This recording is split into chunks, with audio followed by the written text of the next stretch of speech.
এবার স্বরূপনগরের এক ব্যবসায়ী পরিবারের অবস্থা দেখুন। ব্যবসায়ী পরিবারের মেয়ে বউকে লাগাতার ধর্ষণের হুমকি, ফোনে বারবার হুমকির অভিযোগ আক্তারুল নামে এক অভিযুক্তর। পুলিশকে অভিযোগ জানানো হয়েছিল। ব্যবসায়ীর অভিযোগ, পুলিশ নাকি সেই হুমকি অডিও মুছে ফেলে। দেখুন কি অবস্থা।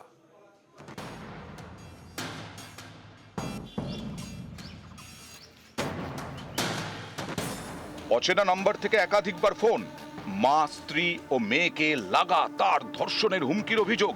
আতঙ্কে ঘরবন্দি স্ত্রী মেয়ে, দিশাহারা স্বরূপনগরের ব্যবসায়ী।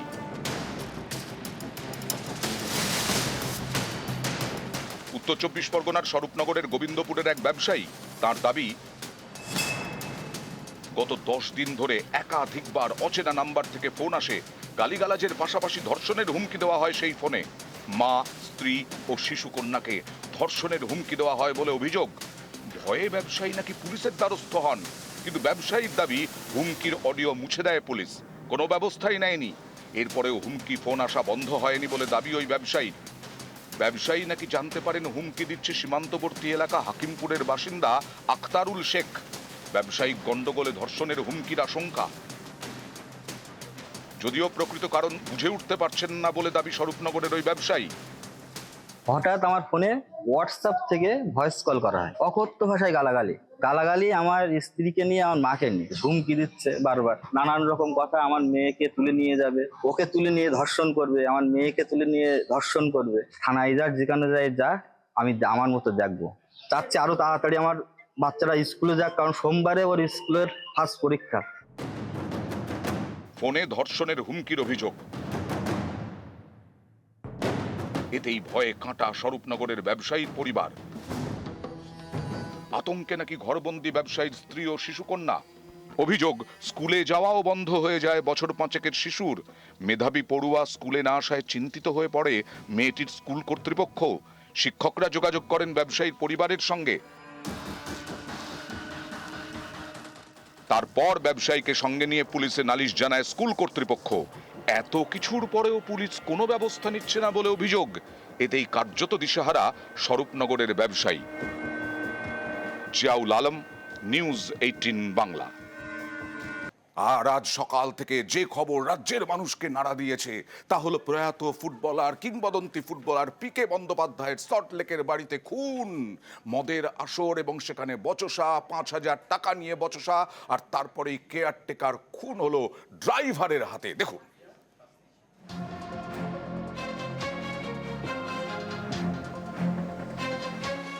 পিকে বন্দ্যোপাধ্যায় ভারতীয় ফুটবলের উজ্জ্বল নক্ষত্র।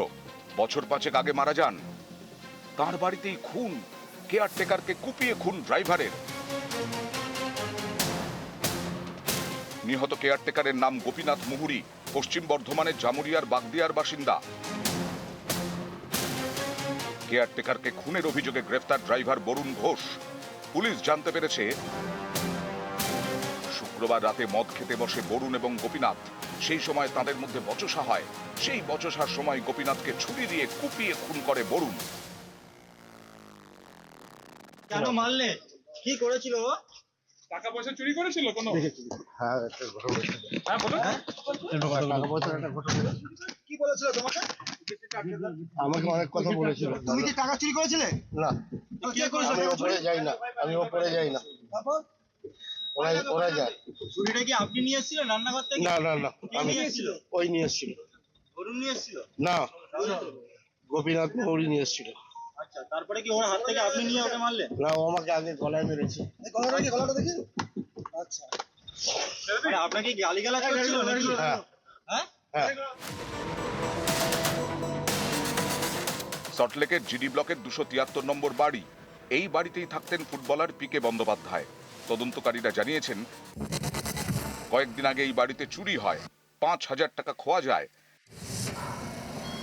কেয়ারটেকার ড্রাইভারদের দিকে নাকি সন্দেহের আঙুল ওঠে। তদন্তকারীদের সন্দেহ শুক্রবার রাতে মদের আসরে এই নিয়ে বরুণ গোপীনাথের বচসা শুরু হয়। টাকা চুরি নিয়ে একে অপরকে দোষারোপ করতে থাকে। পরিস্থিতি উত্তপ্ত হয়। ধৃত বরুণের দাবি, ঝামেলার মাঝে রান্নাঘর থেকে ফল কাটার ছুরি নিয়ে আসে গোপীনাথ। প্রথমে গোপীনাথই বরুণের ওপরে হামলা চালায়, তারপর পাল্টা গোপীনাথের ওপর চড়াও হয় বরুণ। রক্তাক্ত গোপীনাথকে বেসরকারি হাসপাতালে নিয়ে যাওয়া হলেও শেষ রক্ষা হয়নি। মোটামুটি 20 বছর হলো উনি মনে হয় মানে কি বলবো খুব শ্রদ্ধেয় ব্যক্তি। পিকে স্যারের কাছে থাকতো। টাকা পয়সা যে কেন্দ্র করে বিবাদ, আজ ওনারা, আমি আপনাকে কি বলবো, ওনারা তাহলে এত বছর ওকে কি করে রেখেছে? তো ছিল যে মেরেছে যে বরুণ না, সেটাও আমরা কখনো কাকু বলতো না যে আমার সাথে শত্রুতা, জানতাম তো সবার সঙ্গে বন্ধুত্ব ভাবেই থাকতো। ভারতীয় ফুটবলের অলংকার প্রয়াত পিকে বন্দ্যোপাধ্যায়, সল্টলেকে তার বাড়ির নাম অলংকার। সেই বাড়িতেই খুনের কলঙ্ক, ড্রাইভারের হাতে খুন কেয়ারটেকার। নিউজ 18 বাংলা। টিটাগড়ে খুন, আর তারপরে সেই ঘটনার রেশ কাটতে না কাটতেই ভাটপাড়াতে এলো পাথারি কোপ এক ব্যক্তির ওপর। সঞ্জয় বারুই নামে এক ব্যক্তি, তার ওপরে রাত্রিবেলা এলো পাথারি কোপ। ভাটপাড়ার ঘটনা, টিটাগড়, ভাটপাড়া, খড়দা এইসব জায়গায় যেন থামছেই না এই ধরনের ঘটনা। বাড়ি থেকে ডেকে নিয়ে গিয়ে হামলা, এলাকারই 3 দুষ্কৃতীর বিরুদ্ধে অভিযোগ। আশঙ্কাজনক অবস্থায় হাসপাতালে ভর্তি আক্রান্ত। ভাটপাড়ায় হামলার ঘটনায় গ্রেফতার মূল অভিযুক্ত। ধৃতের বাড়িতে ভাঙচুর স্থানীয়দের, বাকি 2 অভিযুক্তর খোঁজে পুলিশ। ওই মাথার দিকে গেছে। আমি বলছি তাহলে এর সাথে কোনো ঝামেলা যেন না হয়। কিছুক্ষণ পরেই খবর হয়েছে যে তোমার ছেলেরে এরকমভাবে রাকেশ করি একটা ছেলে আর কাতলা করে একটা ছেলে, 2 জনে মিলে ছেলেটার কোপাচ্ছে। হাসপাতালে গেছি, গোলঘর হাসপাতালে যাইয়ে দেখতেছি কি এই জায়গা দিয়ে যেরকমভাবে সেলাই দিচ্ছে স্যার, দেখার মতন না। এখন যারা কোপাইছে তাদের আমি সাজা চাই। শুনি আমার মেয়ে কান্না করতে করতে ওখানে যে পৌঁছায় ঝামেলার মধ্যে, তখন দেখে ওর বাবার গায়ের পা রেখে কোপাচ্ছে, আর আমার মেয়ে ওটা দেখতাছে। আমার মেয়ে তো আতঙ্ক হয়ে হু মা করে কান্না করছে, কান্না থামছে না। আগে একবার আমাদের এখানে ও বলে গেছিল যে তোরা আমি পাইলে পরে একসময় আমি দেখে নেব। হ্যাঁ, আমরা চাইছি ওর সাজা চাই, বিচার চাই, দুটোই চাই।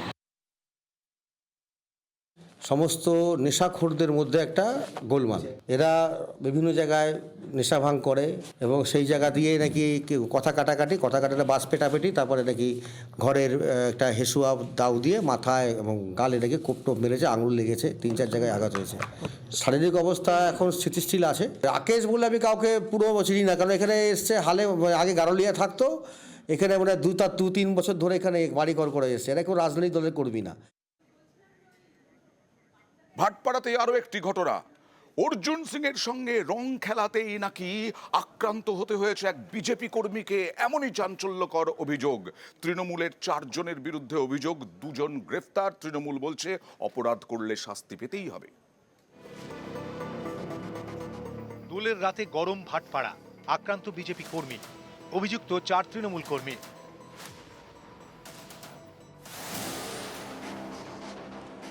উত্তর 24 পরগনার ভাটপাড়ার মেঘনা মোড়, এখানেই মজদুর ভবন, বিজেপি নেতা অর্জুন সিং এর বাড়ি। শুক্রবার এই মজদুর ভবনে ছিলেন বিজেপি কর্মী অশোক কুমার সিং। রাতে বাড়ি ফেরার সময় তাঁর উপরে হামলা চলে বলে অভিযোগ। তার দাবি, অর্জুন সিং এর সঙ্গে রং খেলার জন্য তাকে মারধর করা হয়।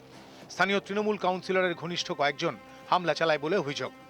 भाई के साथ अबीर उबीर खेल के हम जा रहा था अपना घर जा रहे थे, तो ऑकलैंड गेट से वो लोग पी के निकला है और हमको धर लिया। हम अकेले थे, वही नमित सिंह का लड़का लोग था। 4 जन आया, बोला कि तुम अर्जुन सिंह साला रंग लगाने गया था और लगा मारने। हम 4-5 जन था। দোলের রাতে আক্রান্ত বিজেপি কর্মী, তৃণমূল কাউন্সিলরের ঘনিষ্ঠদের বিরুদ্ধে মারধরের অভিযোগ। এ নিয়ে সরব বিজেপি। হোলি খেলা পরে 9:45 PM রাতের সময় যখন বাড়ি ফিরছিল, 4টা ছেলে যে নমনীত সিং সঙ্গে থাকে অকল্যান্ডে গেটে পাশে এর উপরে একলা দেখে অ্যাটাক করে দিয়েছে। খুব মেরেছে, মিন্স চেস্টে মেরেছে, চোখে মেরেছে। পুলিশ এই দুটোকে ধরেছে, আর দুটো যে আনআইডেন্টিফাই আছে এখনো ধরা যায়নি। তৃণমূল কাউন্সিলরের ঘনিষ্ঠদের বিরুদ্ধে অভিযোগ দায়ের হয়েছে জগদ্দল থানায়। বিজেপি কর্মীর অভিযোগের ভিত্তিতে দায়ের হয়েছে এফআইআর।